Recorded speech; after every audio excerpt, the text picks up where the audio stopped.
जय हिंद दोस्तों, स्वागत है आप सभी का आपके अपने YouTube चैनल जैकपुर पे। तो आज के इस वीडियो में हम लोग क्लास 11 के आर्ट्स का ज्योग्राफ़ी, याद रखिएगा ज्योग्राफ़ी, और उसमें हम लोग भूगोल का, यदि आपका ज्योग्राफ़ी है, यदि आपका भूगोल है तो उसका हम लोग चैप्टर 1 का सब्जेक्टिव क्वेश्चन आंसर करने वाले हैं, मोस्ट इम्पॉर्टेंट।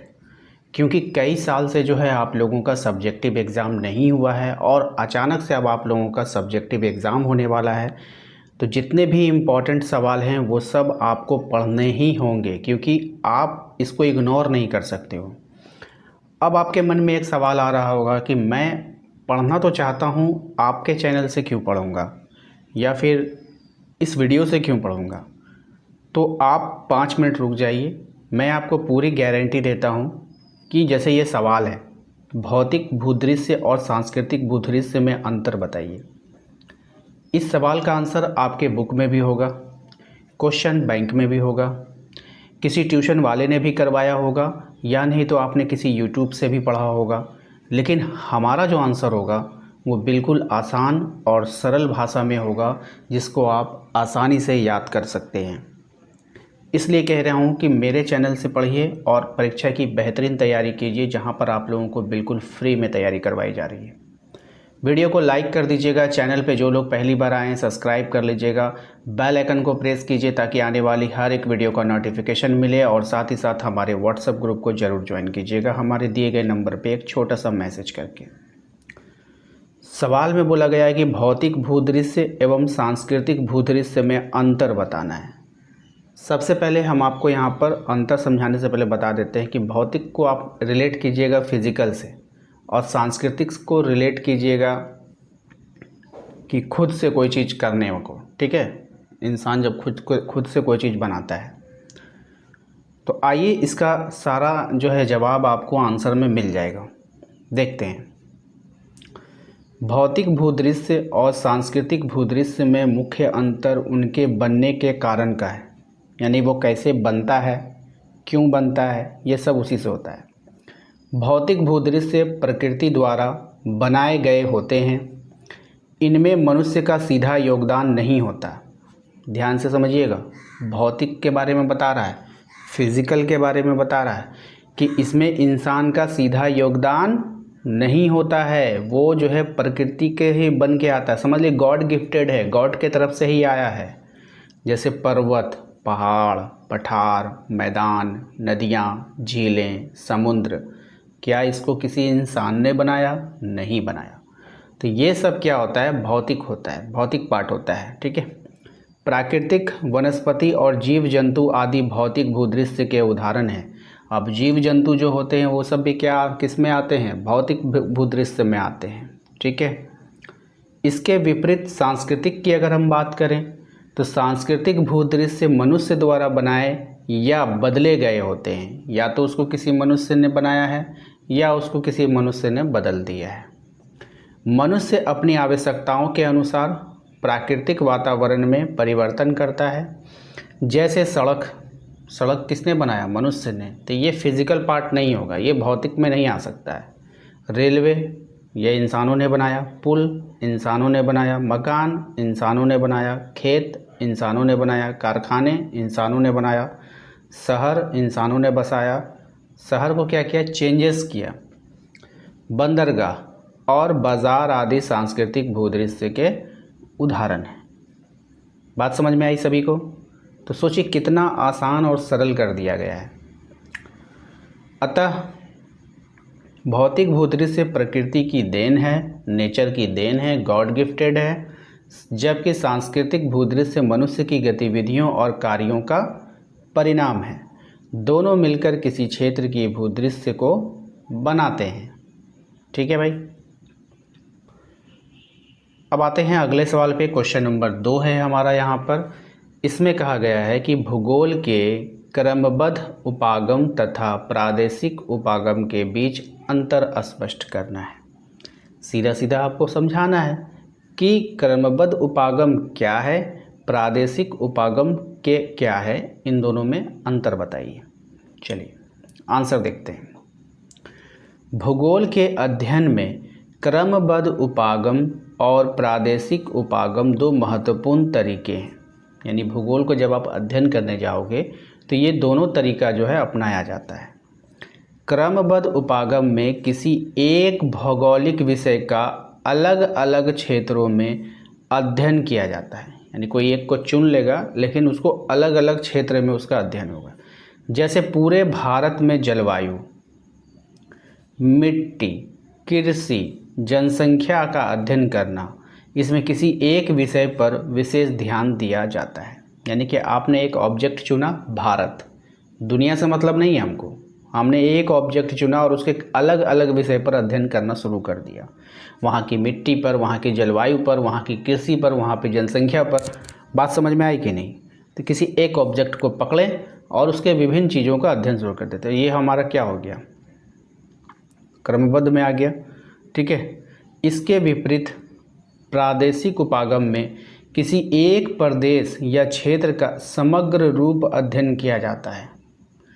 इसमें उस क्षेत्र की जलवायु, मिट्टी, कृषि, जनसंख्या, उद्योग, परिवहन आदि सभी पहलुओं को एक साथ समझा जाता है। ठीक है। तो उसमें क्या कर सकते हैं कि जितनी चीज़ें होती है सबको उसमें शामिल कर लिया जाता है और सभी चीज़ों का अध्ययन किया जाता है। ये प्रादेशिक में आ जाता है।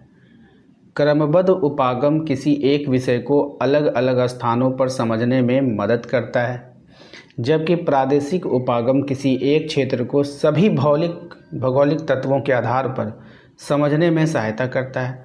इस प्रकार दोनों उपागम भूगोल के अध्ययन को सरल और व्यवस्थित बनाते हैं।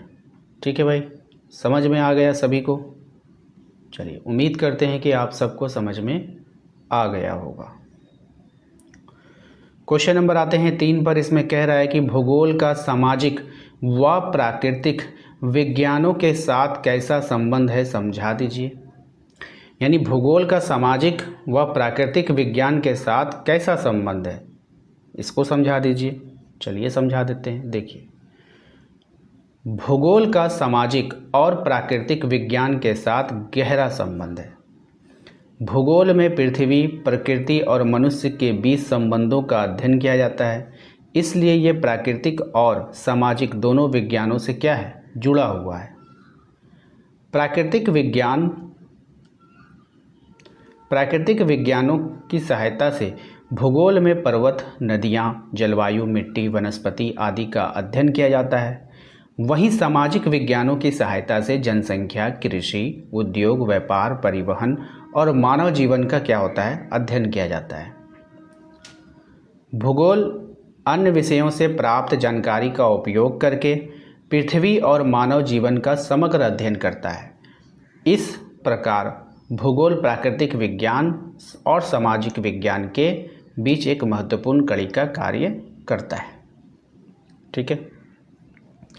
क्वेश्चन नंबर आते हैं हम लोग 4 पे। क्वेश्चन नंबर 4 में कहा गया है कि भौतिक भूगोल की प्रमुख शाखाओं का वर्णन कीजिए। आइए देखते हैं आंसर इसका। भौतिक भूगोल की प्रमुख 4 शाखाएं हैं। ये पृथ्वी के प्राकृतिक तत्वों का अध्ययन करती है। पहला, भू आकृति विज्ञान। ठीक है, ध्यान रखिएगा ये सब। इसमें क्या होता है, इसमें पृथ्वी सतह पर पाए जाने वाले पर्वत, पठार, मैदान, घाटी आदि का अध्ययन किया जाता है। दूसरा है जलवायु विज्ञान। इसमें क्या होता है, इसमें जलवायु, तापमान, वर्षा, वायुदाब, पवन और आंधी आदि का क्या होता है, अध्ययन होता है। फिर है आपका एक जल विज्ञान। जल विज्ञान में क्या होता है, इसमें नदियाँ, झीलों, समुद्रों, हिम नदों और पृथ्वी पर पाए जाने वाले जल का अध्ययन किया जाता है। ठीक है भाई। इसके बाद है आपका मृदा भूगोल।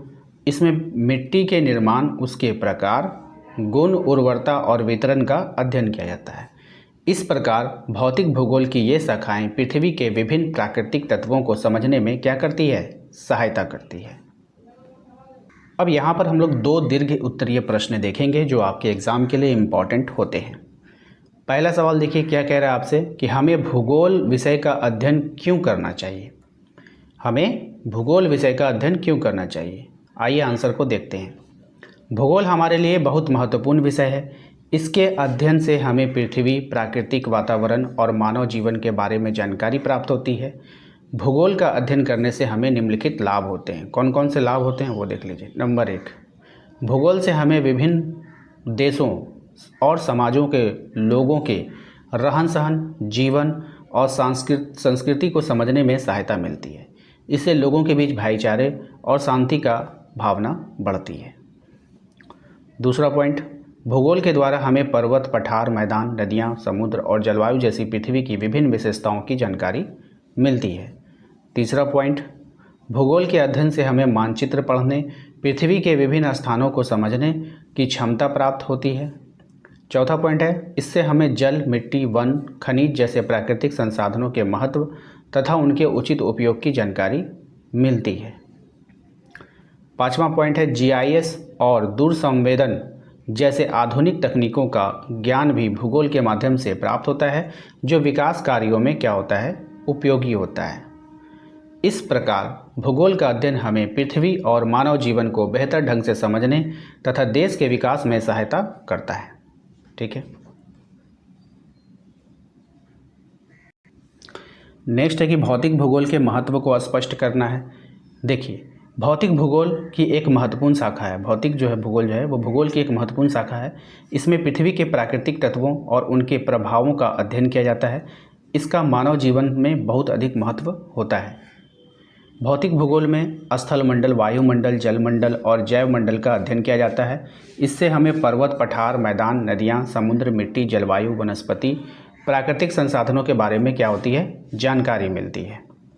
भौतिक भूगोल से हमें यह समझने में सहायता मिलती है कि किसी स्थान की प्राकृतिक परिस्थितियां वहां रहने वाले लोगों के जीवन को कैसे प्रभावित करती है। जैसे मैदानी क्षेत्रों में कृषि करना आसान होता है, जबकि पहाड़ी क्षेत्रों में वन और पर्यटन का